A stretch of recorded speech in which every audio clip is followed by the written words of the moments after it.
सर्वेभ्यो नमो नमः। आज की संस्कृत कक्षा में आप सबका स्वागत है। हम पिछले कई लेक्चर से भर्तृहरि द्वारा रचित नीति शतकम के श्लोकों को जान रहे हैं और उसी श्रृंखला में आज हम अन्य श्लोकों को जानने वाले हैं।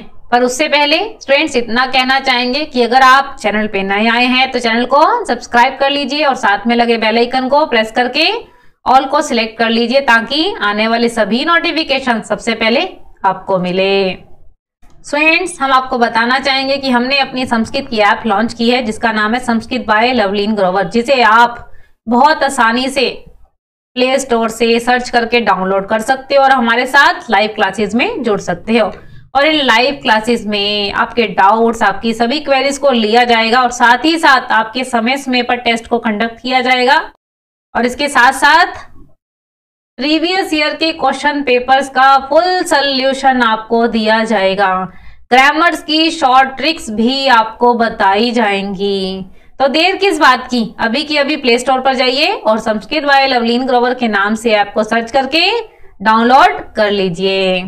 और आज की सबसे बड़ी अनाउंसमेंट ये है स्टूडेंट्स कि BA third year 5th semester के संस्कृत कंपलसरी के सिलेबस को हम लाइव क्लासेस में फुल सॉल्यूशन के साथ जानने वाले हैं। और ये कोर्स आपको 40% डिस्काउंट के साथ मिलने वाला है, यानी कि 1499 रुपीस का।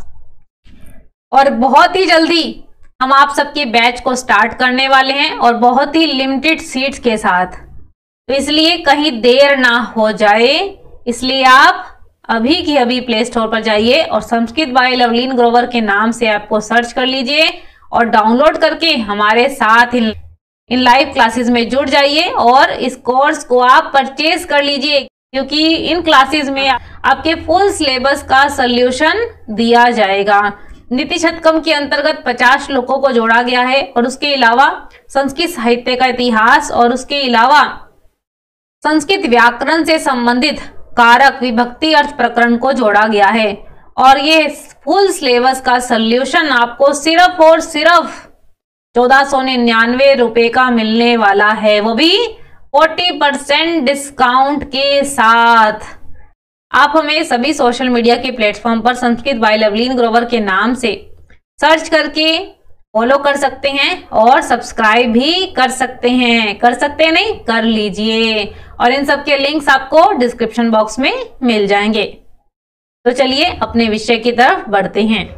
आज की कक्षा में हम नीति शतकम के अंतर्गत ऐसे श्लोकों को जानने वाले हैं जो बहुत ही स्पष्ट बता रहे हैं कि असंभव कार्य को संभव किया जा सकता है।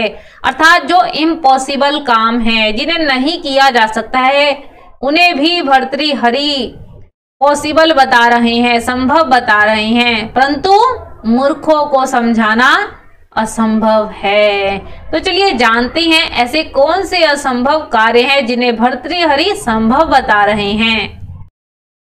प्रसहये मणिमुद्रेण मकर वक्त्र दष्टरांतरात् समुद्रमपि संतरेत् प्रचलदुर्मिमालाकुलं भुजंगमपि कोपितं शिरसि पुष्पवद धार्ये तो प्रतिनिविष्ट मूर्ख जन चित्त माराध्यते। लिखने का क्रम प्रसंग अवतरण। तो देखते हैं यहाँ पर महाकवि भर्तृहरि जी किस विषय में बता रही हैं। तो यहाँ पर नीतिकार भर्तृहरि असंभव कार्य को तो संभव बता रहे हैं, परंतु जो मूर्ख व्यक्ति को समझाना जो है असंभव बता रही हैं।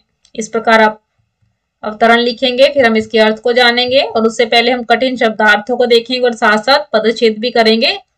प्रसहाय मणिम उद्धरेत, मकर वक्त्र दृष्टांत, समुद्रम अपि संतरेत प्रचलत ऊर्मि मालाकुलम भुजंगम अपि कोपितम शीर्षि पुष्पवद धार्ये न तु प्रतिनिविष्ट मूर्ख जन चित्तम आराध्येत।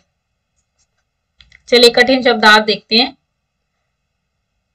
प्रसहई माने बलपूर्वक, मणि मणि को, उद्धरेन निकाला, जा सकता है।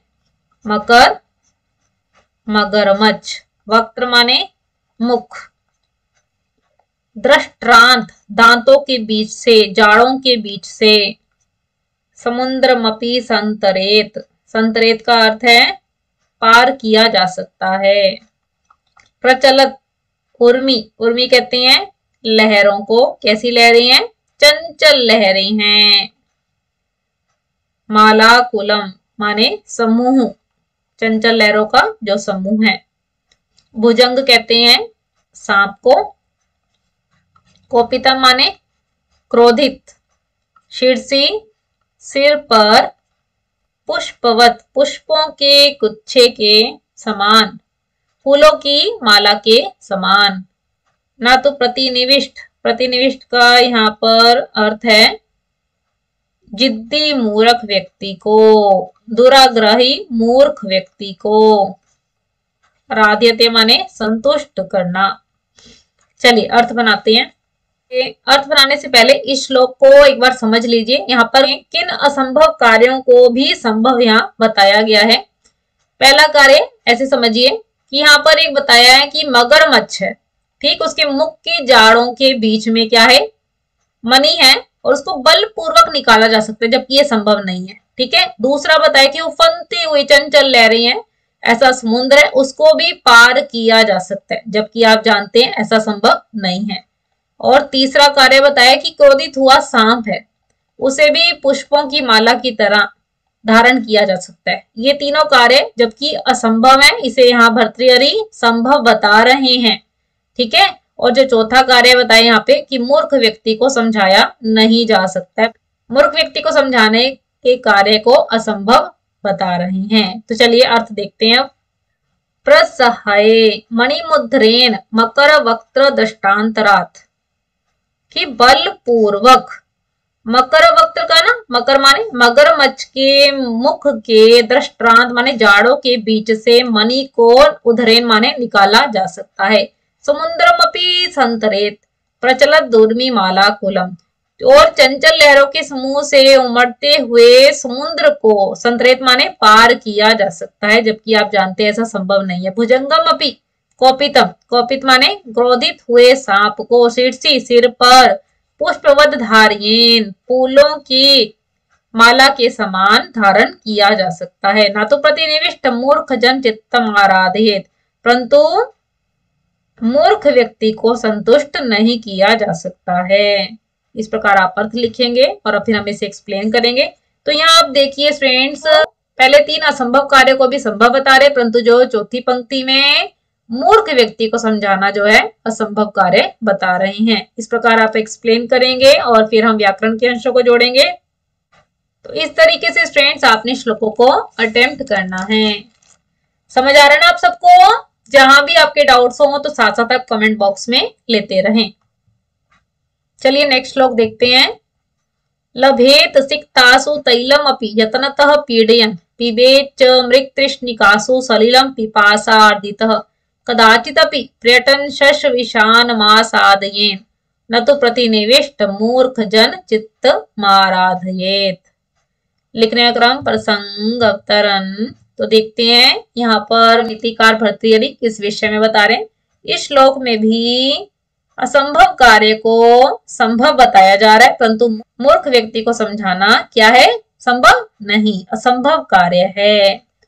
इस प्रकार आप अवतरण लिखेंगे, फिर हम इसके अर्थ को जानते हैं और उससे पहले कठिन शब्दार्थ देखेंगे, साथ साथ पदच्छेद करेंगे। लभेत सिक्तासु तैलम अपि यतनतः पीडयन् पिबेच्च मृगतृष्णिकासु सलिलं पिपासा अर्दित कदाचित अपि पर्यटन शशविषानम आसाद्येन ना तो प्रतिनिविष्ट मूर्ख जन चित्तम आराधियेत। चलिए कठिन शब्दार्थों को देखते हैं। लभेत माने प्राप्त करना, सिक्तासु कहते हैं रेत को, बालू को, तैल माने तेल हो गया, यतनतः परिश्रम पूर्वक, प्रयत्न पूर्वक, पीडयन पीसते हुए, मृगतृष्णिकासु, मृगतृष्णिकासु कहते हैं मृग मरीचिका में। सलिलम माने पानी, जल। पिपासा माने प्यास, और आर्दित माने प्यास से जो व्याकुल है। पर्यटन माने घूमते हुए। शश कहते हैं खरगोश को। विशान माने सींग, और असादयेत माने देखा जा सकता है। प्रतिनिविष्ट मूर्ख जन चित्तम आराधयेत, संतुष्ट करना। आराधयेत माने संतुष्ट, और प्रतिनिविष्ट मूर्ख है जो जिद्दी मूर्ख है, दुराग्रही मूर्ख व्यक्ति है। चलिए अर्थ बनाते हैं। लभेत सिक्तासु तैलम अपि यत्नतः पीडयन, परिश्रम पूर्वक पीसते हुए। सिक्तासु माने रेत में से, तैलम अपि लभेत तेल को प्राप्त किया जा सकता है, जबकि ये क्या है, असंभव कार्य है। रेत में से तेल निकलता है नहीं, तिलों से तेल निकलता है। पिबेत च मृगतृष्णिकासु सलिलम पिपासार्दितः, और प्यास से, पिपासार्दिता माने प्यास से जो व्याकुल व्यक्ति है वह मृग मरीचिका में से भी सलिलम जल को पी सकता है, प्राप्त कर सकता है। कदाचित अभी पर्यटन, पर्यटन कहते हैं घूमता हुआ कोई व्यक्ति। शश विशान खरगोश के सींग, घूमता हुआ कोई व्यक्ति जो है खरगोश के सींग को भी देख सकता है। न तो प्रतिनिविष्ट मूर्ख जन चित्तम आराधयेत, परंतु एक हठी, एक जिद्दी मूर्ख व्यक्ति के मन को संतुष्ट नहीं किया जा सकता, प्रसन्न नहीं किया जा सकता है। इस प्रकार आप अर्थ लिखेंगे और फिर हम इसे एक्सप्लेन करेंगे। तो यहाँ देखिए फ्रेंड्स, यहाँ पर भी पिछले श्लोक की तरह 3 असंभव कार्य बताए गए हैं। भर्तृहरि जी इन असंभव कार्यों को क्या बता रहे हैं, संभव बता रहे हैं। कौन कौन से कार्य हैं? पहला कार्य बताया, रेत को यदि प्रयत्न पूर्वक पीसा जाए तो तेल निकल जाएगा, जबकि ऐसा संभव नहीं है। दूसरा बताया कि मृग मरीचिका है और उसमें कोई व्यक्ति जो है जल को प्राप्त कर ले, तो यह भी संभव नहीं है, क्योंकि आप जानते हो मृग मरीचिका का अर्थ है कि जहां पर जल नहीं होता परंतु जल का भ्रम बना रहता है। तो ऐसे स्थान से भी सिर्फ भ्रम से तो जल की प्राप्ति नहीं हो सकती ना, इसलिए इस असंभव कार्य को भी, वैसे तो देखिए असंभव है परंतु भर्तृहरि जी से संभव कह रहे हैं। तीसरा जो इन्होंने बताया कि कोई ऐसा हो सकता है कि हम खरगोश के सींग देख लें, जबकि आप जानते हो खरगोश के सींग नहीं होते हैं। तो इन 3 असंभव कार्य को इन भर्तृहरि जी संभव बता रहे हैं, और परंतु मूर्खों को समझाना, उन्हें प्रसन्न करना, संतुष्ट करना क्या है, असंभव है। तो इस प्रकार आपने एक्सप्लेन करना है। फिर हम व्याकरण के अंशों को जोड़ेंगे। इन श्लोकों से रिलेटेड आपका कोई भी डाउट है तो आप कमेंट बॉक्स में पूछ सकते हैं। आपको लेक्चर कैसा लगा यह भी आप कमेंट बॉक्स में जरूर बताइए। अगर आपको लेक्चर अच्छा लगा तो आप इसे लाइक कीजिए, ज्यादा से ज्यादा अपने फ्रेंड्स के साथ शेयर कीजिए और चैनल को सब्सक्राइब भी जरूर कीजिए। अगर आप भर्तृहरि द्वारा रचित नीति शतकम के श्लोकों का फुल सोल्यूशन चाहते हैं, वो भी फुल डिटेल के साथ, तो अभी के अभी प्ले स्टोर पर जाकर संस्कृत बाय लवलीन ग्रोवर के नाम से ऐप को सर्च करके डाउनलोड कर लीजिए और हमारे साथ इन लाइव क्लासेस में जुड़ जाइए, जहां पे आपके सिलेबस का फुल सोल्यूशन विद 100% गारंटी के साथ दिया जाएगा, और वो भी 40% डिस्काउंट के साथ।